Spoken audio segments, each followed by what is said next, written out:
In this series of short videos, we will be introducing you to the Military Aviation Preservation Society, or MAPS Air Museum, and some of the aircraft and displays that are located at our facility in Greene, Ohio. We hope that these presentations enhance your appreciation of history and those that lived it. Man's fascination with flight and a desire to fly has always been with us. A quote attributed to Leonardo da Vinci gives you only one view of this obsession. It reads, "Once you have tasted flight, you will forever walk the earth with your eyes turned skyward, for there you have been, and there you will always long to return." At MAPS, the history of aviation is more than just airplanes. It is about those who have dreamed of flying, those who ultimately made those dreams a reality, and those that have experienced the freedom of flight. We hope to share that and more with you in these video presentations. We hope to cover the general background of each type of aircraft, as well as the history of the actual airframe that we have here at the museum. In some cases, we have dedicated specific aircraft to local men and women. If this is the case, we will discuss why we decided to dedicate an aircraft to them.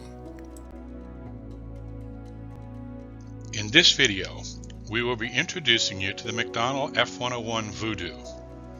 The McDonnell F-101 Voodoo was affectionately called the 101 Wonder by its pilots and known for its many record-setting achievements in the early years of use. Produced by the McDonnell Aircraft Company, the F-101 was the first U.S. Air Force fighter capable of over 1,000 miles per hour in level flight. The McDonnell F-101 Voodoo was a supersonic military jet fighter which served the United States Air Force and the Royal Canadian Air Force.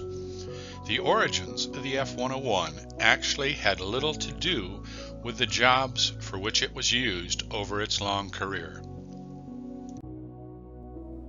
The F-101 Voodoo was a product of the Great Fighter Dynasty founded by James S. McDonnell in St. Louis, Missouri, and inherited by today's Boeing Corporation. The F-101 was big, heavy, sturdy, and fast. It was also unforgiving. Some pilots say it was more difficult to fly than any other warplane that ever entered squadron service. The F-101 was initially designed by McDonnell Aircraft as a long-range bomber escort or penetration fighter for the Strategic Air Command. Due to changing priorities, the Voodoo was instead developed as a nuclear-armed fighter bomber for the Tactical Air Command and later as a photo reconnaissance aircraft based on the same airframe. Neither tactical reconnaissance nor all-weather interception had been a factor in early 1946 when the U.S. Army Air Force's newly formed Strategic Air Command, or SAC, solicited proposals for a jet-propelled strategic penetration fighter to escort bombers to their targets. In 1946, McDonnell began design work on an aircraft prototype designated the XF-88 to meet the specific SAC requirement. The XF-88 was also given the popular name Voodoo. As was common practice throughout World War II, bomber formations were protected by smaller and faster fighters such as the North American P-51 Mustang, Lockheed P-38 Lightning, and Republic P-47 Thunderbolt. This left the bombers to concentrate on reaching their target areas and dropping their munitions without concerning themselves entirely on formation defense. Conventional thinking carried on in the post-war world, seeing a need for such performers, only this time in sleek new jet-powered airframes. The XF-88 first flew at Muroc Dry Lake Air Base, California on October 20th, 1948. While the initial testing demonstrated adequate handling and the required endurance, the XF-88 proved underpowered with a top speed of just 641 miles per hour. In 1949, the second prototype, designated XF-88A, was fitted with more powerful afterburning engines. This allowed the aircraft to attain speeds slightly more than 700 miles per hour. A third prototype, designated the XF-88B, was modified to the original XF-88 airframe and added a turboprop engine in the nose while still retaining its jet engines. The detonation of the first nuclear weapon by the Soviet Union on August 29, 1949, resulted in the Air Force reevaluating its fighter needs, with interceptors being more important and bomber escorts being of reduced priority. With the arrival of the Korean War, the jet age was in full swing. However, the U.S. Air Force long-range, high-altitude bombers were still shown to be at the mercy of enemy fighters, resulting in unacceptable losses as the conflict progressed. Combat experience in Korea had revealed that the straight-winged F-84 was not suited to the air-to-air combat role, and the North American F-86 Saberjet lacked the range to escort bombers to long-range targets. Something better was needed.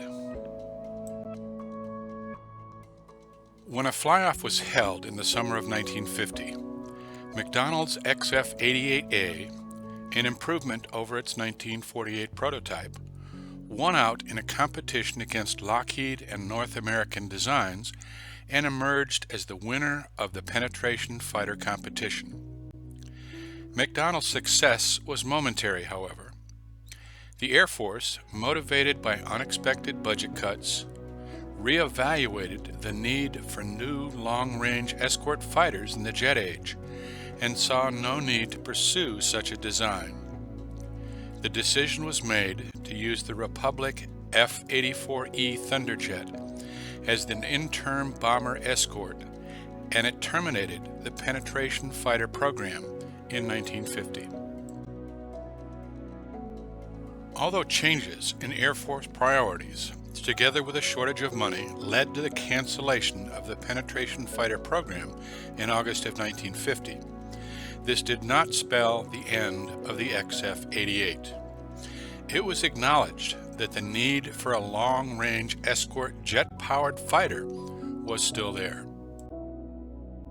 In January of 1951, the Air Force issued a new requirement for a bomber escort, with all major U.S. manufacturers submitting designs. The criteria specified was for sufficient range to accompany the bombers, at that time the Boeing B-29 Superfortress and the soon-to-fly Convair B-36 Peacemaker, all the way to their targets. Their proposed aircraft must also have adequate speed and firepower to deal with enemy interceptors. In addition, specifications for the parallel development of a photoreconnaissance version of the new type were added. 4 swept-wing designs were initially approved for further development and evaluation: the McDonnell XF-88, the Lockheed XF-90, the Republic XF-91, and the North American YF-93A, all of which flew between 1948 and 1950. They were joined by a bid from Northrop for a long-range version of its F-89 Scorpion. 3 prototypes were selected for further development and flight testing. The XF-88 won the fly-off competition against the competing Lockheed XF-90 and North American YF-93 and won the bid in May of 1951. The XF-88 was redesignated the F-101 Voodoo in November of 1951. In 1952, McDonnell received a development contract for the F-101 Voodoo based on the XF-88. The initial XF-88 design was envisioned not only as a dedicated interceptor, but also as a heavy escort fighter for protection of the U.S. Air Force long-range bombers, to attack distant targets, and to provide close support for ground troops. In late 1952, the mission of the F-101 was again changed from penetration fighter to strategic fighter. Before the final design was fixed, the Air Force again expanded the fighter's potential mission uses by adding the capability to carry a nuclear weapon on an external rack. Externally, design of the Voodoo was noted for its wing root triangular intake ducts, high-mounted tail, and engine exhaust ports ending just at the base of the tail structure. The crew, be it single or twin-seat models, sat in the forward portion of the rounded fuselage under a clamshell-type canopy in a pressurized cockpit. The wings were short, low-mounted, swept, and positioned at about the center point of the fuselage. The end of the fighting in Korea in July of 1953 and the introduction of the jet-powered Boeing B-47 Stratojet in June of 1951 and the B-52 Stratofortress in February of 1955 forced yet another rethinking of Strategic Air Command needs, and the idea of a jet-powered escort fighter was once again dropped. Despite SAC's loss of interest, the aircraft attracted the attention of the Tactical Air Command, or TAC, and the F-101 was reconfigured as a fighter-bomber, intended to carry a single nuclear weapon for use against tactical targets such as airfields. The design was approved, and an initial order for 29 single-seat F-101As was placed on May 28, 1953.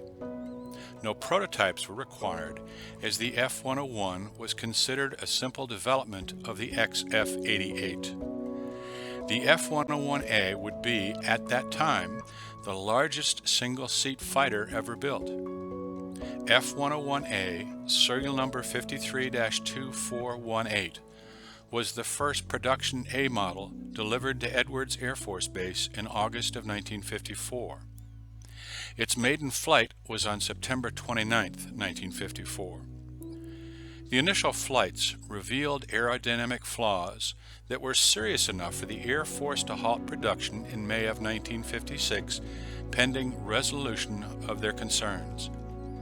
The first operational F-101A was delivered to the 27th Strategic Fighter Wing on May 2, 1957. However, by this time, SAC had decided to abandon the long-range fighter concept. Despite this action, Tactical Air Command moved in, looking for a replacement for their aging F-89 Scorpion and F-84 Thunderstreak series of jet fighters.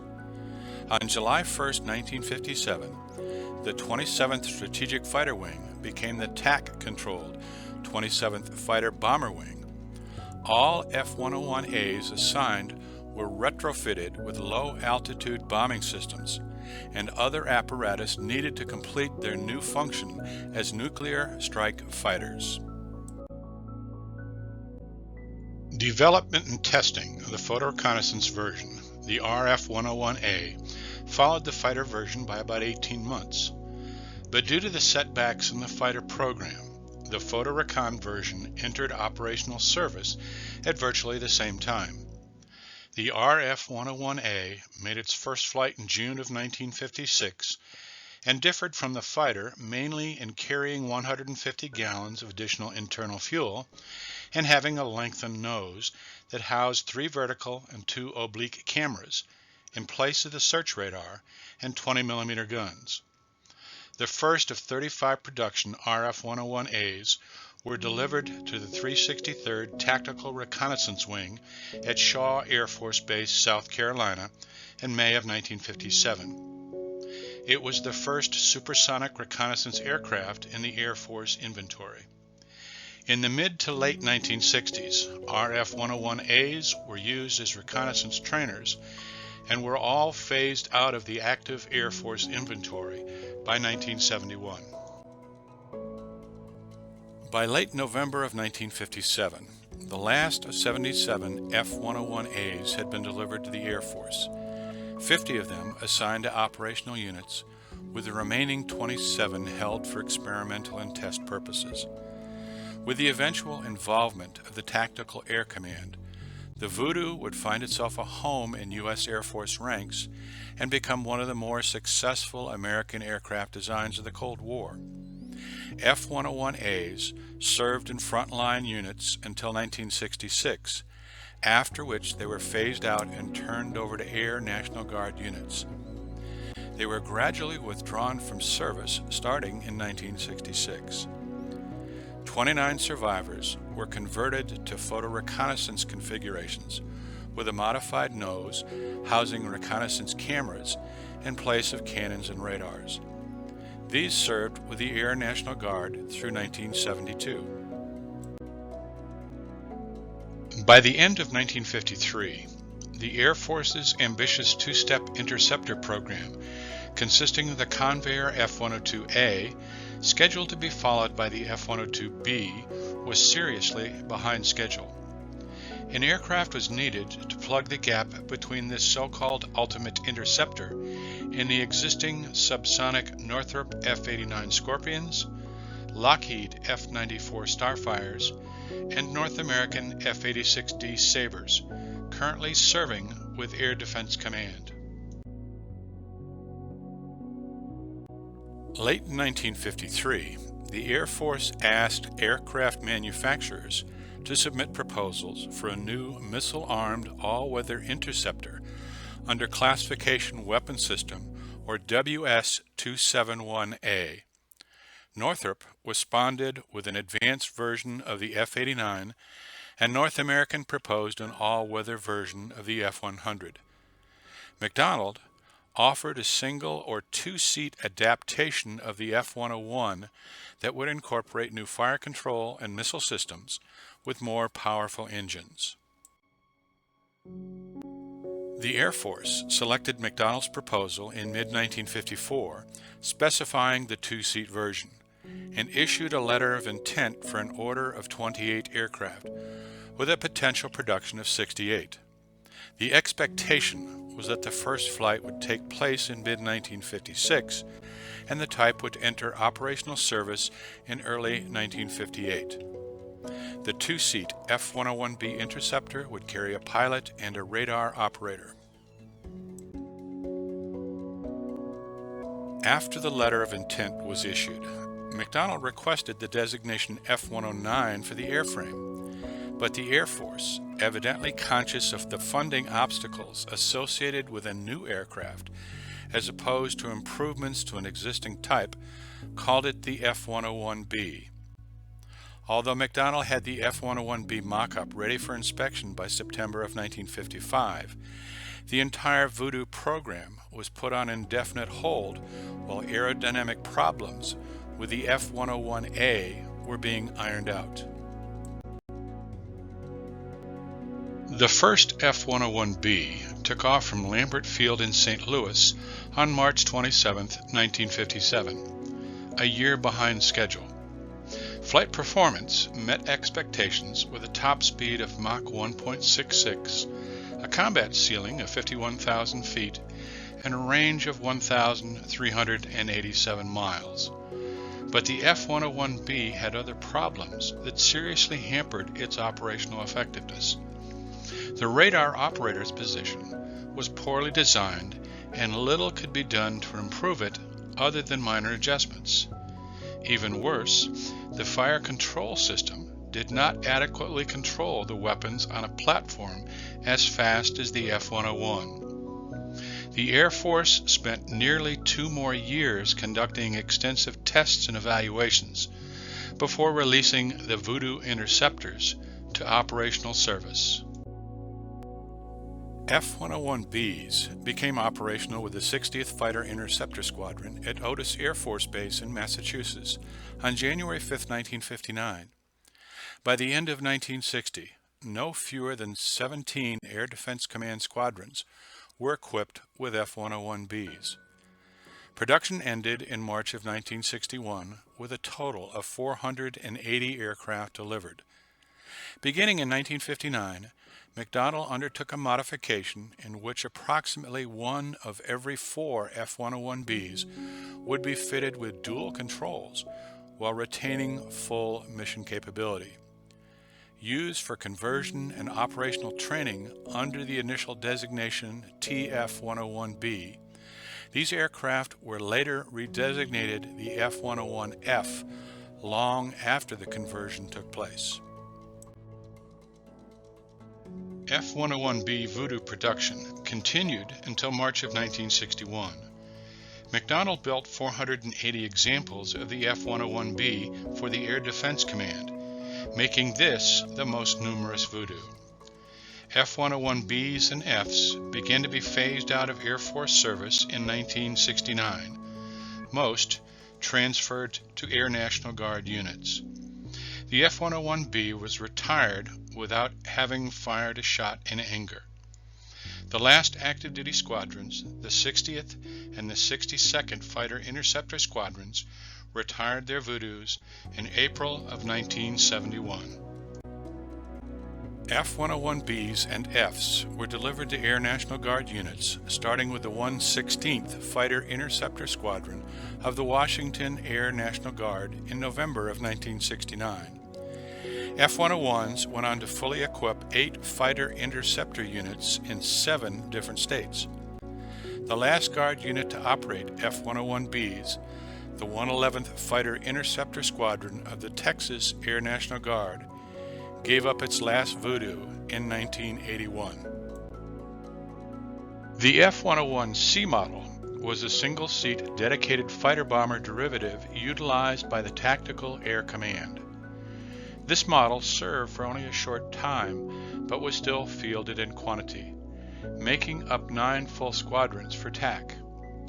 Ordered in March of 1956, the F-101C entered service in May of 1957, 2 years before the F-101B became operational, but was already on its way out by early 1960.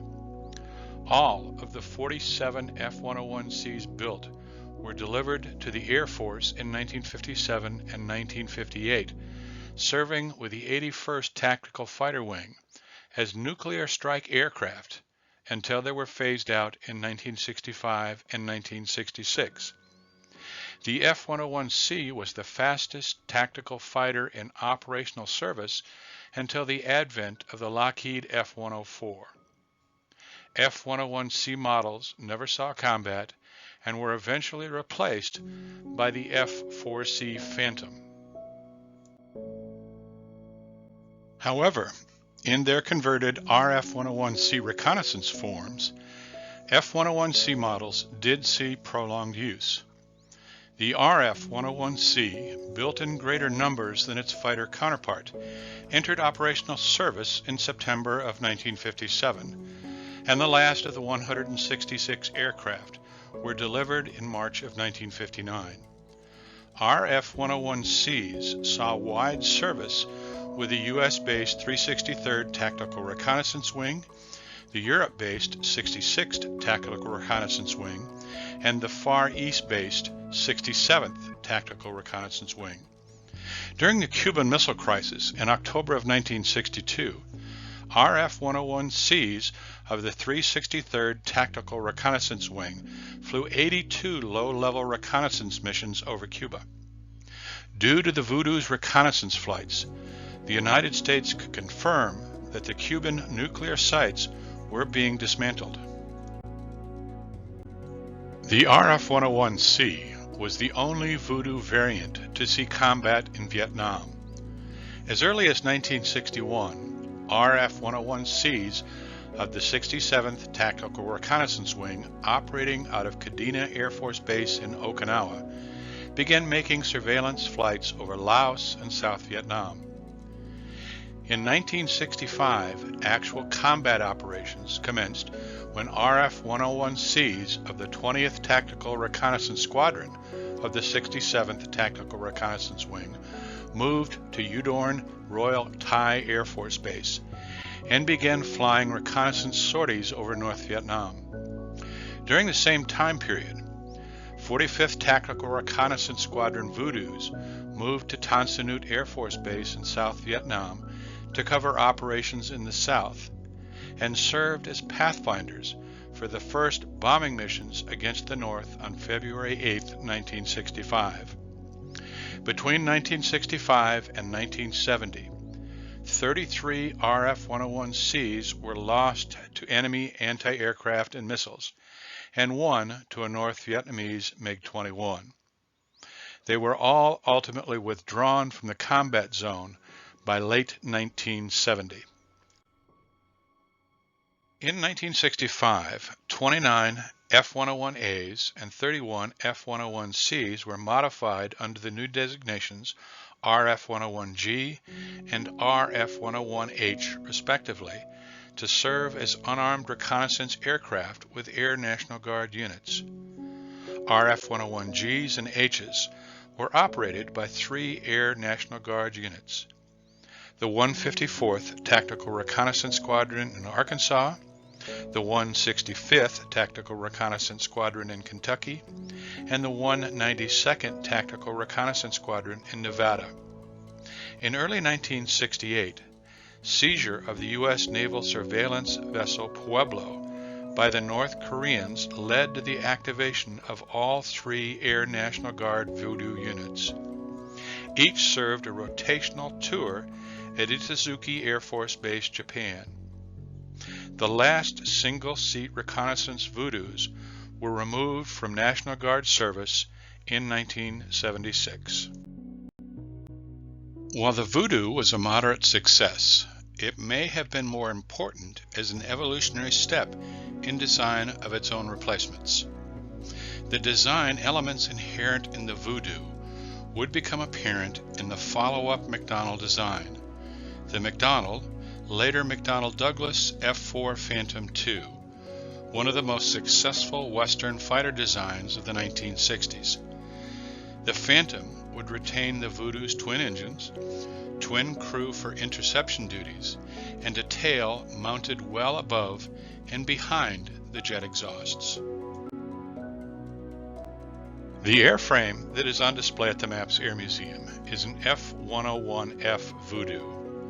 In developing the histories of the aircraft located at the MAPS Air Museum, all available resources are researched and compiled. While most of the source materials are in agreement, some of the information obtained from various sources is inconsistent with the majority of the other data. If this is the case, the information that is presented represents the facts as presented by official sources whenever possible. The F-101F that is displayed at the MAPS Air Museum was manufactured with construction number 520 as an F-101B by McDonnell Aircraft, St. Louis, Missouri. It was delivered to the United States Air Force on August 20, 1959, with serial number 57-0342.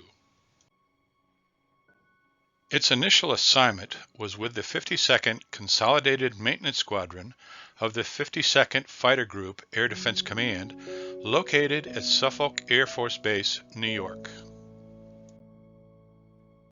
In January of 1960, 57-0342 was assigned to the 444th Fighter Interceptor Squadron of Air Defense Command while they were stationed at Charleston Air Force Base, South Carolina.